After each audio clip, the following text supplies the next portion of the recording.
असताना अमित शहाचा राजीनामा मागायचा नसेल तर मग आर पाटलांचा राजीनामा का घेतला? 26/11च्या हल्ल्यानंतर महाराष्ट्रामध्ये आर पाटील गृहमंत्री, त्यांनी हल्ला घडवला होता का?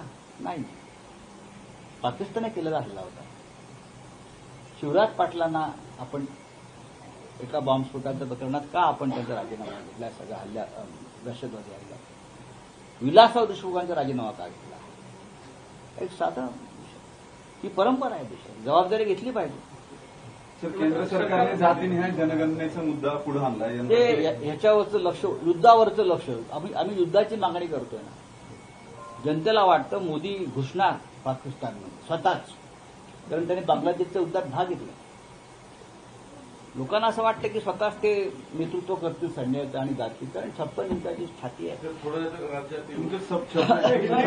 तुमचा सहकारी पक्ष जो आहे इंडिया अलायन्स मधला, काँग्रेसनं प्रचंड कौतुक केले. जातीनिहाय जनगणनेची मागणी त्यांनीच केलेली होती. राहुल गांधीचीच मागणी आहे ना. शिवसेना म्हणून तुमची भूमिका काय आहे? तुमचा पाठिंबा या मागणीला? पाठिंबा का नसा? जर जाती, बरं असं आहे की राहुल गांधींनी जे एक वक्तव्य केलं की जातनिहाय जनगणनेची घोषणा करू, हेडलाईन दिली, पण डेडलाईन कुठे, कधी सुरू करणार ते सांगा, मग आम्ही बोलतो.